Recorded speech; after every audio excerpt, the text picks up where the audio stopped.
Hello and welcome to another episode of the Dongfang Hour China Aero, Space and Space News Roundup. This for the week of the 7th to 13th of June 2021. I'm Blaine Curcio, joined as always by my co-host, Jean Deville. Before getting started, I would like to send a special shout out to our good friends at spacewatch.global and Go Taikonauts, two excellent sources of space industry news. Getting into this week's news topics, we have a doozy of a week with all updates from all things. This week we're going to try for 7 updates for 7 days of the week. We have some sick photos from Tianwen-1 Mars mission that are going to take the 3 spot on this week's episode. Before that, we have a couple of commercial launch updates, and after that, we have some significant updates from the national team, including a new Earth observation constellation from the CAS, and an intriguing Long March 2D launch. And finally, just for good measure, we have announcements of a Chinese version of the O3b MEO constellation. Again, one story for each day of the week, and this week we will start with some announcements from iSpace on their Hyperbola 3 rocket. Ladies and gentlemen, we are honored to welcome you aboard the Dongfang Hour. Please make sure your seatbelt is securely fastened. Thank you. 士们、先生们，预计空中飞行时间2小时15分钟，我们预计在当地时间下午6点25分左右到达。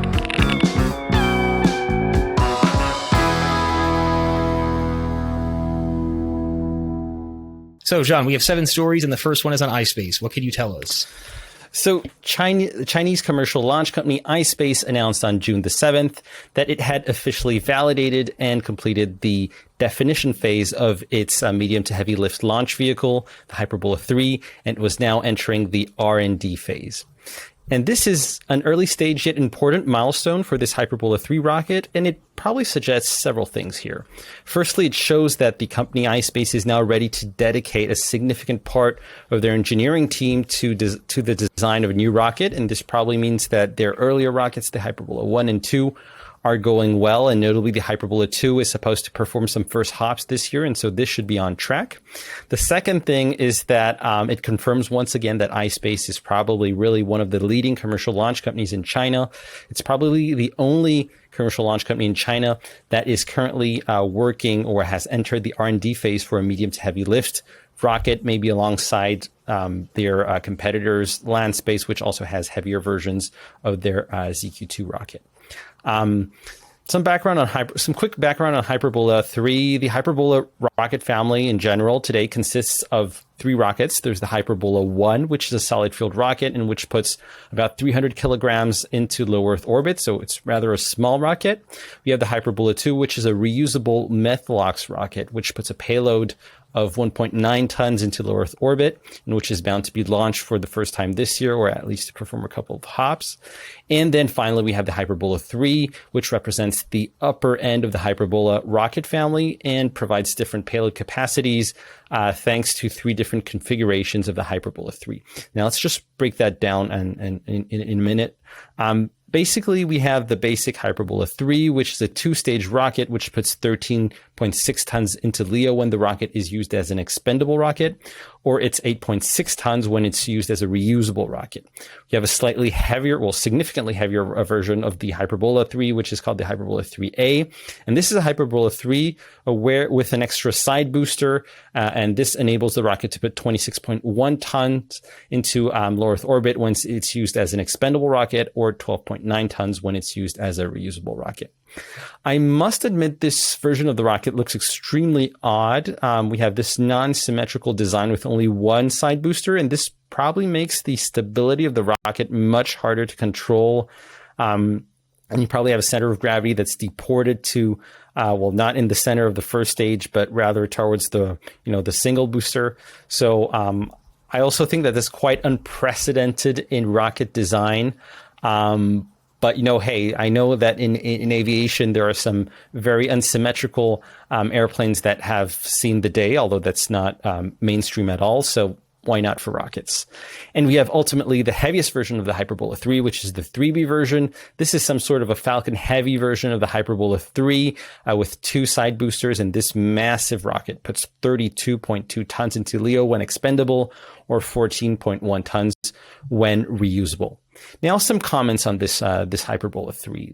iSpace is clearly getting inspiration from SpaceX's Falcon 9 and Falcon Heavy for these rockets. You have a lot of similarities. And for example, first of all, you have the same cluster architecture for engines. So typically it's 9 engines, 9 Jiaodian 2 engines on the first stage with 1 in the center and 8 all around that center engine. You have a single Jiaodian 2 engine for the second stage. So that's really very similar to it's the same as the Falcon 9, and this is something that's optimal for vertical landing, notably. You also have the fact that there's the addition of 2 first stages as side boosters to form a Falcon Heavy version, which is the Hyperbola 3B.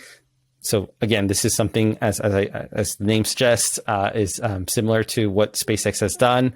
You also have the fact that the Jiaodian 2 engine provides 85 tons of thrust at sea level. This is very similar to the Merlin engine that powers SpaceX's Falcon 9 that produces also, I think, 85 or 84 tons of thrust at sea level as well. You also have the fact that the landing is performed on the vertical landing is performed on a drone ship. So both SpaceX and iSpace are doing the same thing for their respective rockets. And you also have the fact that both rockets, Hyperbola 3 and the Falcon 9, have this similar looking landing legs and grid fins.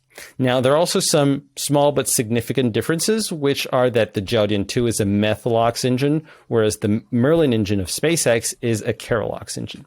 And another very notable difference is that the Falcon 9 is able to put 15 tons-ish of payload into LEO when it's used as a reusable rocket. On the other hand, as mentioned just now, Hyperbola 3 only puts 8.6 tons of payload into low Earth orbit. And so that's literally a 40% drop for a rocket that has the same number of engines, the same architecture, the same height, similar takeoff weight, liftoff weight.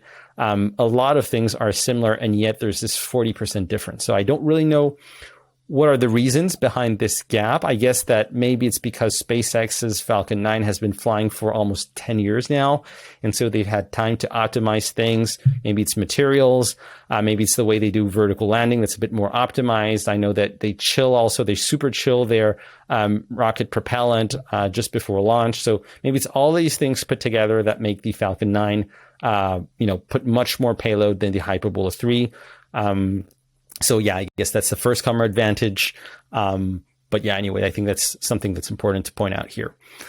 Last few notes here. iSpace plans to reuse the Hyperbola 3 about 20 times, and they've set the inaugural launch date for June 2024. So overall, a very cool update from iSpace, and I believe that the Hyperbola 3 possibly could be the first real Falcon 9 competitor outside that's being developed outside of the United States and to see the day. So yeah, that's definitely interesting dynamics for the international launch market. Not gonna lie, I've always liked the Merlin name for the SpaceX engines, but so I don't have anything else to add on iSpace, but as it were, I have a bit of news on oSpace, and if I had to take a bet of which vowel would be the next one, I would think uSpace is the most likely. But digressing, we're only on oSpace now. So last week we saw the sort of formal announcement of yet another commercial launch company to come out of China. That being oSpace, also possibly Oriental Space, the Chinese name Dongfang Hour.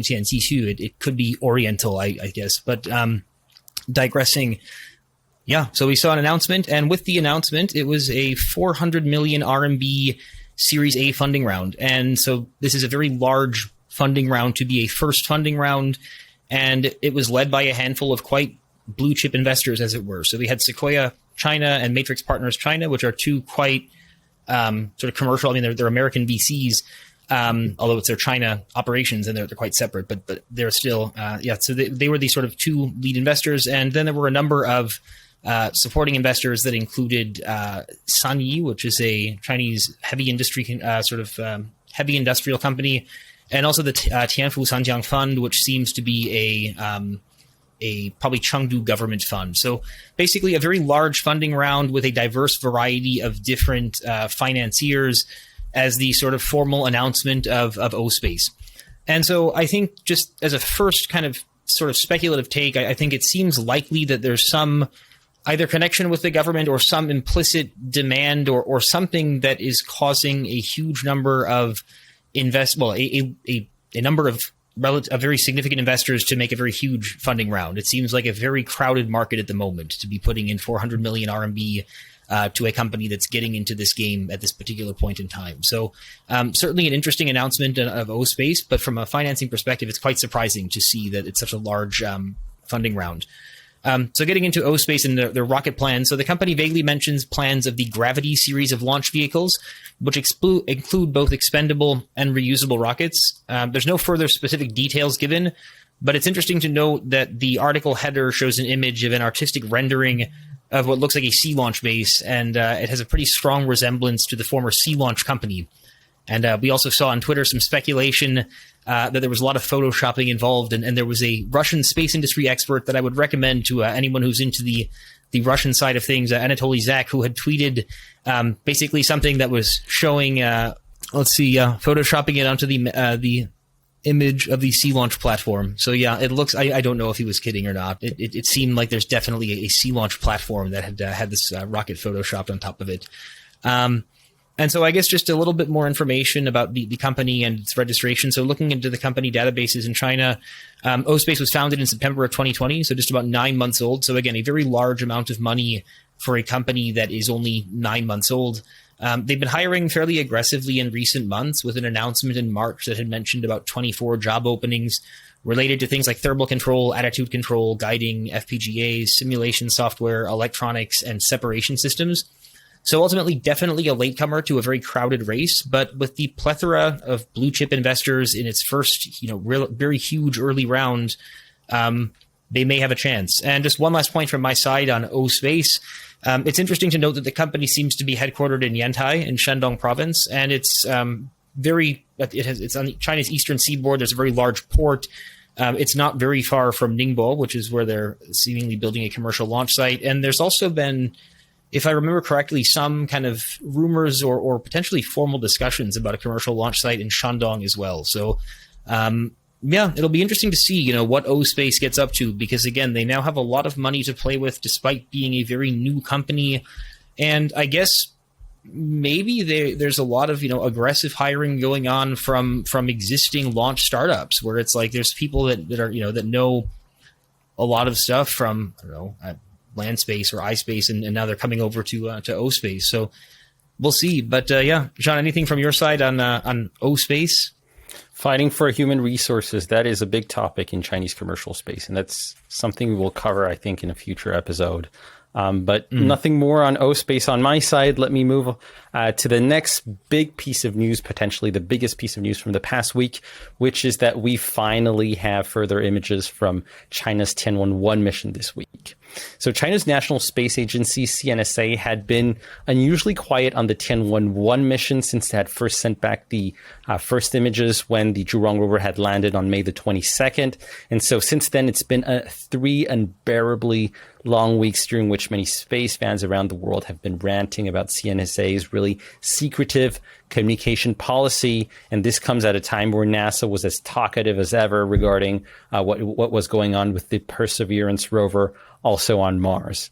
But, in the end, the wait was worthwhile, and we got this week 4 amazing high-res images from CNSA coming from the Zhurong rover, and that really are worth taking a couple of minutes here to comment. So first and foremost, we had this panoramic shot that was taken a couple of days after the rover and lander had landed on Mars. It's actually composed of 12 images taken by the navigation cameras, and then these images were stitched together, hence this super high resolution. I think the image takes over 22 megabytes on my computer. And the image shows some interesting details. So first of all, you see this very flat topology of Europa Planitia on this image. And this is one of the reasons why this area was selected by CNSA for the China's first landing mission, lander and rover mission on Mars. It's to minimize risk. There are also, on this image, you see 2 clear marks on the ground, which result from the lander passivation. And this basically, it's the evacuation of the excess fuel, which will not be used by the lander. And you can also see in the distance, if you look carefully, the entry capsule and the parachute, which seem to be some distance away.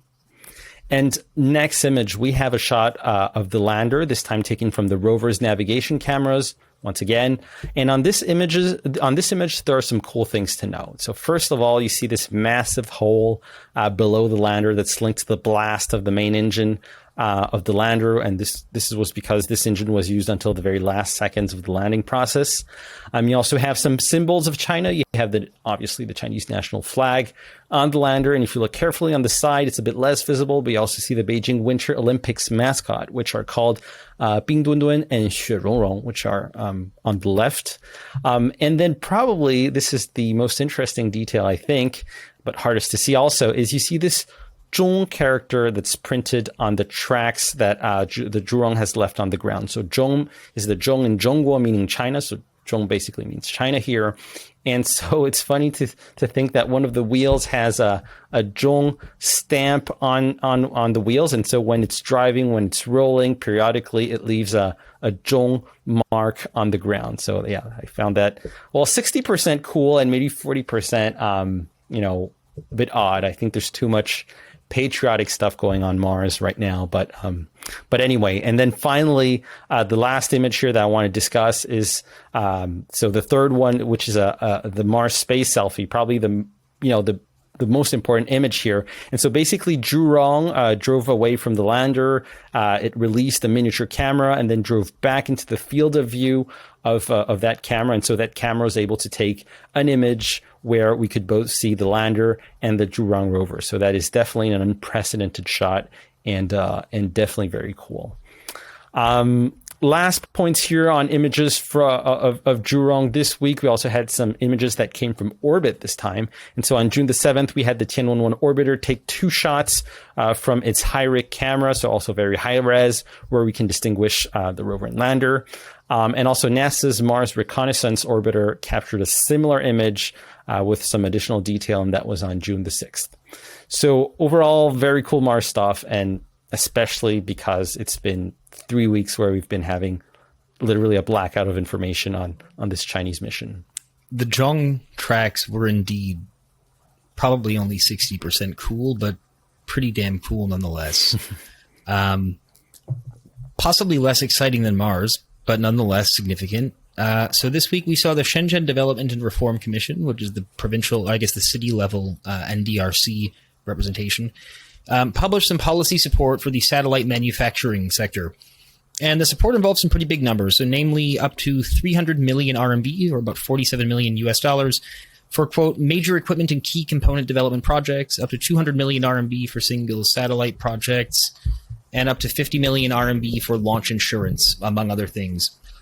The first thing I would point out is that these hundreds of millions of RMB figures are not necessarily applicable to all projects. They are only for the, quote, major equipment and key component development projects, which the Shenzhen government will make a list of. So it's sort of a preferred projects, we could say. But then there are, for most areas, some tens of millions of RMB of subsidies for just general R&D. And so for anyone who's looking to do any kind of satellite manufacturing related R&D, Shenzhen's doors are open.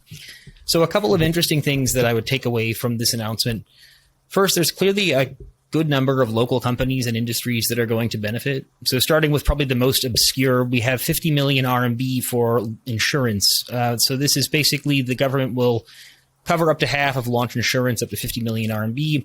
And this is probably good news for, among other companies, Ping An Insurance. And Ping An is one of the largest insurers in China. Their Ping An Financial Center is the tallest building in Shenzhen and one of the tallest in the world. And there's a really good Regis co-working space on the 85th floor. I definitely recommend. Unrelated to real estate, though, Ping An is also active in the space insurance industry, having been a regular participant in the China High-Tech Fair Aerospace Subforum in 2018 and 2019, and probably 2020, although neither Jean nor I were there in 2020, so we can't verify. But John, I think you would have recalled also seeing Ping An over at the China High-Tech Fair back in the day, back when such things were possible. But yeah, so again, I think this sort of subsidy for launch insurance is probably a nice win for the local insurance champion. So that would be the first thing. The other thing I would point out is that there are local satellite manufacturers that may benefit. So you have companies like Shenzhen Aerospace Dongfang or Zero Gravity Labs. But I would guess that the biggest aim would be to try to bring non-Shenzhen based companies into the city to do things related to satellite manufacturing. And so again, that's where I think it's interesting in the sense that it represents a bigger challenge in Shenzhen of a very developed economy with a lot of young people and a lot of well-educated people, but a relatively limited space industry. And so again, we're going to now see, it seems like, more incentives for the space industry. And I guess it'll be interesting to see because you have some world-class companies that are not space-related, so like Tencent or Huawei or DJI, that are headquartered in Shenzhen. And so you're, I think, going to see now additional incentives for them as well to be investing into the space sector. And so I guess just one or two last examples, and then I'll turn it over to Jean for his thoughts. So I think it's interesting that there are up to 200 million RMB for geostationary satellites and up to 50 million for LEO satellites. And this would include a global high-throughput broadband satellite communication system and a regional remote sensing constellation. And so clearly on the geo broadband HTS communication system side, this is directly a reference to APT Mobile Satcom, which is the local sort of satellite operator that is trying to procure more global high-throughput satellites that are trying to address verticals like in-flight connectivity or maritime. They already do have one satellite in orbit that does have some fairly big contracts with two of the big in-flight connectivity service providers, possibly more. And as we discussed in a recent article for spacewatch.global, they've also, APT Mobile Satcom, has recently opened a $1 billion office building in Shenzhen. So just to wrap things up, a lot of different things going on in Shenzhen, it seems like, a lot of different regulations. And Shenzhen, I think, is particularly interesting in this regard because as a special economic zone, the city has a certain level of autonomy in certain things, and so they're able to kind of experiment with different policies. And so you've seen this in completely different industries, such as even things like migrant labor, where you would have, it was one of the first cities to give migrant workers a sort of ID card for the city, that kind of thing. They're able to trial new things and see how it goes. And so I think it'll be interesting to see if the Shenzhen government really starts to put some weight behind developing their space sector, whether they also push for a bit more, let's say, regulatory autonomy in addition to just throwing lots of money into the sector, which is also nice. I'm sure there are lots of companies that are quite happy about this. But yeah, I think that was not the only Shenzhen-related news that we had this week either. So, Jean, did you want to get into the other piece of Shenzhen-related news or anything to add on the first one? Or? Well, I think related to Shenzhen's growing role in the space industry, there was an interesting launch over the past week, and that's the launch of the Long March 2D, which sent 4 satellites into orbit from the Taiyuan launch base, and among which were 2 satellites that were built by the Shenzhen satellite manufacturer, Shenzhen Dongfang, which is a subsidiary of China's main satellite manufacturer, CAS. And these 2 satellites were interesting because notably, well, the first one is called Yangwang 1. Was developed also for a Shenzhen company, which is called Emergence Space and is a startup that aims at developing commercial space mining activities. And so this satellite, Yangwang 1, weighs only 42 kilograms. It's a nano satellite. And the main payload is a miniature telescope that works in visible light and also in ultraviolet light. And the satellite's main objective is to detect and to observe near-Earth objects and to understand them and to qualify them. And this is interesting because it's about 6 weeks-ish after the previous launch of a satellite for Origin Space, and that was the launch of the satellite called NEO-1, which was a CubeSat which aimed at experimenting in-orbit capture of space debris, and potentially in the future it could be, they're thinking about near-space objects. So that's the first satellite. The second satellite is the HiSat-2, which is a nano satellite also co-developed with Shenzhen Dongfang, this time with Xiamen University being in charge of the satellite data applications linked to this satellite. So this satellite's main purpose is Earth observation. It's equipped with a multispectral camera, and its goal is to gather data on anything that's linked to water surfaces. So it can be shores, lakes, rivers, ponds, just anything linked to water. The other 2 satellites were Beijing 3 and Tianjin 1, but I'm not going to mention those. They're not really linked to Shenzhen here. And just back to the HiSat-2 satellite, I have a feeling that that Xiamen University is also really playing an increasing role in the space industry. So there's this HISA-2 satellite involvement. There's also, I think it was in 2020 or 2019, they were involved also with suborbital launches with a Chinese commercial space company called Space Transportation. And I think you also have a coming piece of news that also involves Xiamen University. Is that right? So I don't know if it's Xiamen University or if it's the city of Xiamen, but good God, welcome to the Chinese space sector where we can only cover the satellites that relate to Shenzhen because there's a great story behind the Beijing satellite that we can get into at a different point but anyway, Xiamen. So we heard that Xiamen so there's a Xiamen Yihao, the Xiamen 1 satellite that is going to launch in October as part of an Earth observation constellation of 108 satellites. And so it's going to be 120 kilograms, going to be developed, it seems, by the Chinese Academy of Sciences Xi'an Institute of Optics and Precision Mechanics, which is a major CAS research institute. And the interesting thing, I guess, would be, well, first of all, pairing up with Xiamen. Xi'an and Xiamen are quite geographically not very nearby one another at all. But then I think the second, probably more interesting point is the extent to which this appears to mimic the early days of CGSTL, which is arguably China's leading commercial Earth observation company right now, which was originally spun out of the Changchun Chinese Academy of Sciences Institute of Optics and Fine Mechanics. So literally the exact same type of CAS institute, so the Institute of Optics and Fine Mechanics. And again, we have the one in Changchun that has spun out CGSTL, which is now a very formidable EO company. And now the one in Xi'an is apparently planning this 108 satellite constellation with some connection to the city of Xiamen.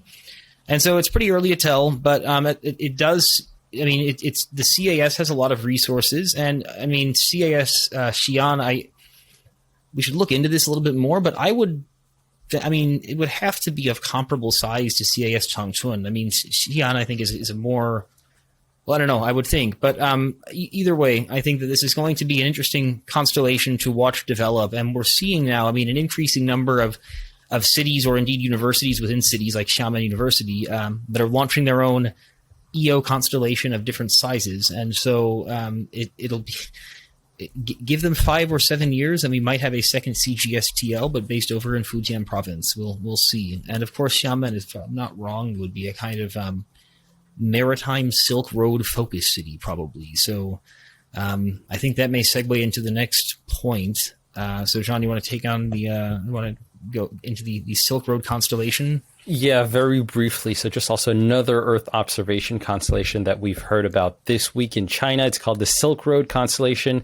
It's composed of 24 remote sensing satellites with optical, hyperspectral, and SAR payloads. And this constellation was actually announced in 2019, but a couple of days ago during the Silk Road Symposium that took place in Xi'an, basically the operator of this constellation announced that the first satellite called Shidian-1 would be sent into orbit in September 2021. So being mindful of the time here, I'm not going to go into more detail about the Silk Road constellation, but this will be covered in the newsletter, so I remember to check that out. And maybe, Blaine, to wrap up this week's news, do you want to tell us about an ultimate constellation project that surfaced over the past week? But this time it's SATCOM. It is SATCOM, and that is my wheelhouse. So the last ultimate constellation is one that is going to be in medium Earth orbit, or MEO, which is around 20,000 kilometers from Earth, about a little bit more than halfway of the distance between Earth and geostationary orbit. And so basically this this MEO constellation plan is going to be developed by Qingshan Technology, or Qingshan Kezi. It's a company that appears to have a relationship with Tsinghua University, which is China's best, arguably, and likely one of the wealthiest universities, with an endowment of a couple of $1 billion and a VC fund that has invested into other space companies. And so in a speech by the Qingshan General Manager Chen Miaoliang, he noted that the constellation's first phase aims to send 8 satellites into MEO, with the first 8 having around 200 gigabits per second of total throughput. Chen also noted plans for a second and third phase that would bring terabits per second of total capacity. And so these details for the Smart Skynet constellation, the Zhurong Tianhua, I believe, this represents a significant increase in clarity for this Smart Sky constellation as compared to the first mention that we heard, which was in the Shanghai government 2020 to 2022 new infrastructure development plan, which got published about a year ago. And in that plan, there was only a very brief mention of the Smart Skynet program. And so I think it's a pretty significant announcement when you consider in particular that China just a couple of months ago seems to have significantly accelerated their plans for a LEO constellation, so in low Earth orbit, with their SatNet and Guowang constellations that we've discussed on previous episodes. And so basically it seems like you have these two quite large constellation projects that are being developed in tandem, and both with pretty significant backers. And I do think that it's not, I mean, you have in the West essentially already a MEO constellation, which I'm going to talk about in just a moment, and then you have all these plans for LEO. So it's not as though they are completely, mutually exclusive, but nonetheless, I guess it just is an indication of the emphasis being put on satellite internet in China. So I guess when looking at this MEO constellation, the first thing that comes to mind is that it's essentially a Chinese version of a Western constellation called O3b. And so O3b stands for the other 3 billion. It was started about 15 years ago by Greg Weiler, who's the same entrepreneur that started OneWeb, which is another LEO constellation. And so O3b initially launched a handful of satellites to MEO that had a similar amount of capacity. And they've since deployed about 20 satellites with several hundred gigabits per second, and they have plans for multiple constellations. And so you have a very clear, it seems like, resemblance with this Smart Skynet. And what we've seen with O3b is initially they had planned to connect unconnected people, and the other 3 billion stood for the 3 billion people who were not connected to the internet. And this was at the time. I guess now it's more. And it became clear pretty quickly that this was a very hard business model to make work. And so O3b has found these very small niches in things like cruise ships, where you have one spot that needs a lot of connectivity. And so an O3b beam will give you a lot of capacity for a relatively low cost per unit of capacity. And so, again, you could imagine there's a lot of cruise ships in China, and they probably also want internet. And so maybe it makes some sense for China to be developing its own version of this sort of medium Earth orbit, very high bandwidth beam, per beam constellation with a relatively small number of beams, which they don't specifically mention, but that would seem most logical. So again, you may see some very niche applications. I guess China has the benefit of having seen O3b develop a lot of these applications over the course of a long period of time. But yeah, overall, I think it's going to be interesting to see what ends up happening with China's MEO constellation, the Smart Skynet. That's going to be something. So, Sean, anything else from your side of the Smart Skynet or any of the other 7 pieces of news from this week? I'm all good for this week. Thanks. Excellent. Well, thank you very much. This has been another episode of the Dongfang Hour China Aerospace and Space News Roundup. This for the week of the 7th to 13th of June. I'm Blaine Curcio, joined as always by my co-host, Jean Deville. Thanks for listening, and see you next time. Thanks for watching. See you next week.